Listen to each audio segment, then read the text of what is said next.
안녕하세요. 리서철입니다. 오늘은 제가 지금까지 사용자 조사를 해오면서 좀 느낀 점을 하나 공유를 하려고 해요.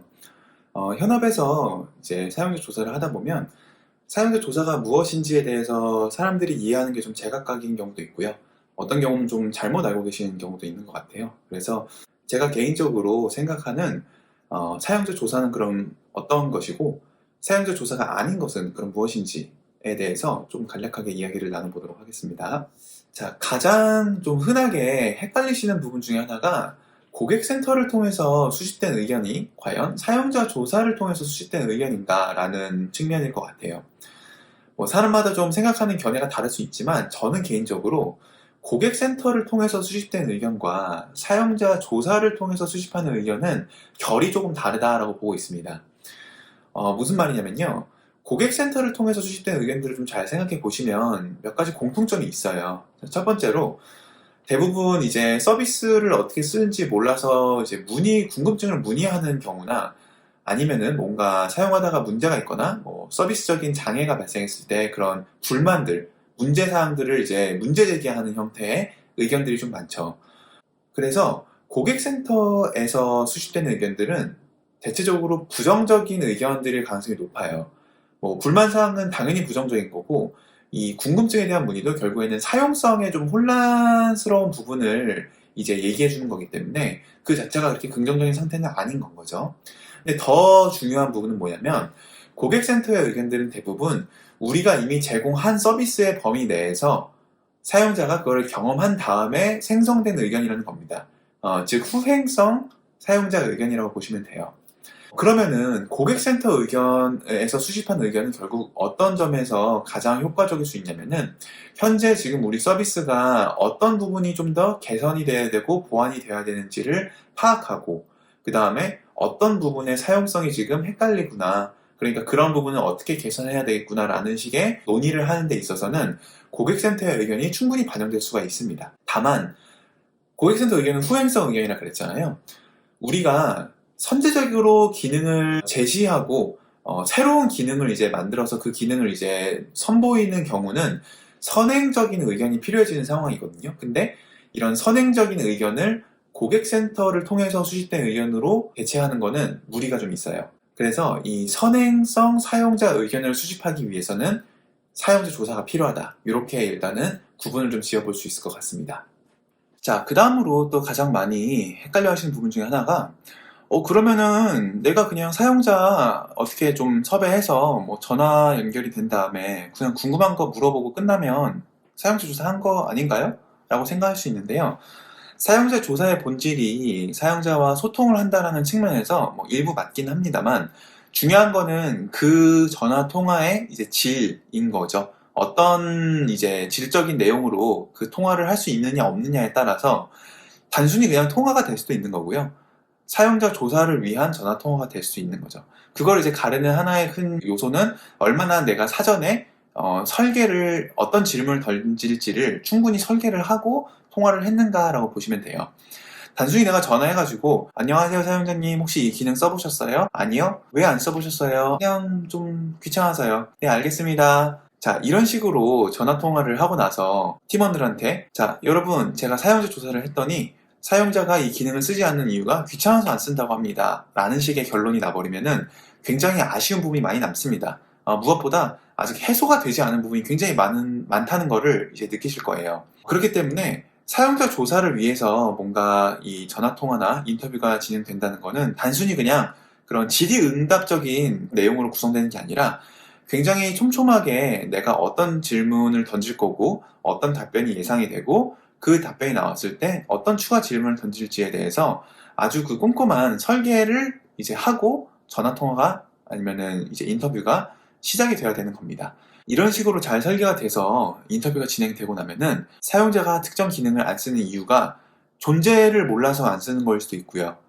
존재는 아는데 관심이 없어서 안 쓰는 걸 수도 있고요. 사용을 해봤는데 불만족스러운 경우가 있을 수도 있고 사용을 해봤는데 만족스러운 경우가 있을 수도 있고 되게 여러 갈래의 그런 유형들을 사실은 뽑아낼 수가 있는데 이런 것들이 나오기 위해서는 앞단에 우리가 어떤 목적으로 이 전화 통화를 할 것이며 전화통화에서 어떤 내용이 예상되는지를 미리 고민하고 설계하는 작업이 꼭 있어야 되는 건 거죠. 그 점에서 사용자 조사와 그냥 단순하게 사용자와 얘기를 하는 것이 크게 다르다라는 부분이 있을 것 같습니다.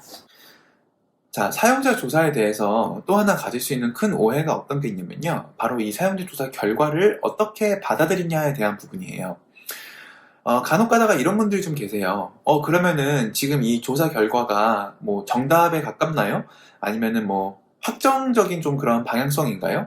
이렇게 좀 기대치를 가지고 계신 분들이 계신데, 사용자 조사의 결과는 절대로 정답이라고 치부가 될 수가 없습니다. 더 나아가서 뭔가 되게 확정적이고 대표성이 있는 데이터라고도 보시는 것도 조금 위험 부담이 있어요. 왜냐면 기본적으로 모수가 너무 적거든요. 뭐 아무리 많이 만나봤자 뭐 20명 정도, 30명 정도 만나서 인터뷰를 좀 해본 것 뿐일 텐데, 그 정도의 데이터를 가지고 몇십만 명, 몇천만 명이 쓸 수 있는 서비스의 방향성에 확정적인 그런 방향을 제시하는 것은 무리가 있죠. 그러면 대체 사용자 조사 결과를 어떻게 받아들이는 게 가장 바람직한 방법일까? 라고 했을 때, 내가 기획자고 제작자로서 미처 생각하지 못했고 인지하지 못했던 부분들에 대해서 사용자의 실제 그런 행태나 태도나 인식들을 일깨워주는 용도로 사용되는 게 가장 바람직한 사용자 조사 결과를 취급하는 방법이에요.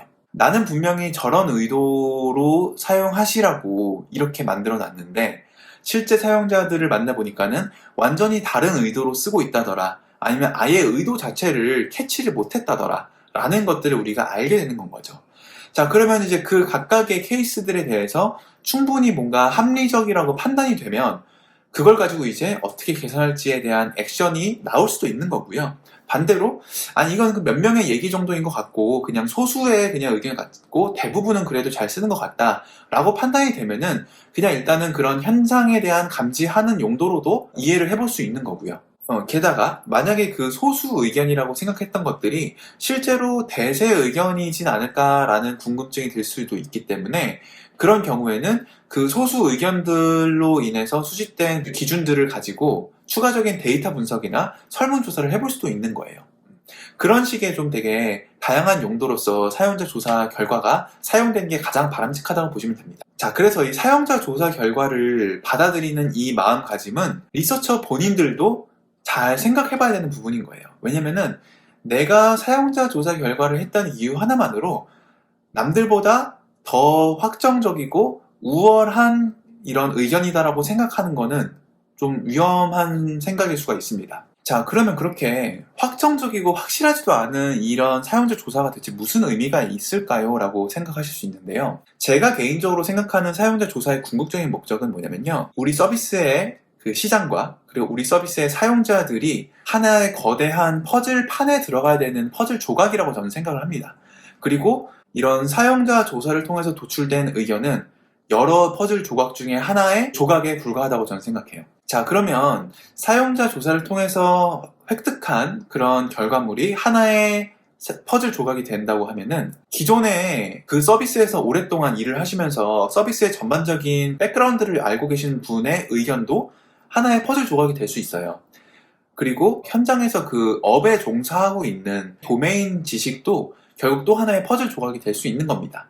그래서 사용자 조사 퍼즐 조각, 그리고 담당자의 그 서비스 히스토리 퍼즐 조각, 그리고 현장에서의 도메인 지식 퍼즐 조각, 이런 퍼즐 조각들이 굉장히 총체적으로 촘촘하게 모여서 결국은 하나의 완성된 퍼즐 그림을 만드는 것이 제가 생각하는 궁극적인 목적이라고 저는 생각하고 있고요.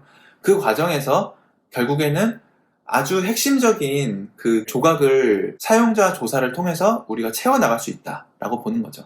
그래서 근본적으로 저는 사용자 조사의 내용은 다른 여러 그 지식의 조각들과 모여서 콜라보가 돼야 되는 요소라고 생각하고 있습니다. 자, 이렇게 제가 개인적으로 생각하는 사용자 조사에 대한 그런 여러 오해들에 대해서 조금 얘기를 좀 나눠봤고요. 그 과정에서 제가 생각하는 그러면 사용자 조사가, 올바른 사용자 조사는 뭐라고 생각하는지도 같이 한번 나눠봤습니다. 네, 오늘 영상이 혹시 도움이 되셨다면 좋아요랑 구독 한 번씩 눌러주시기 부탁드리고요.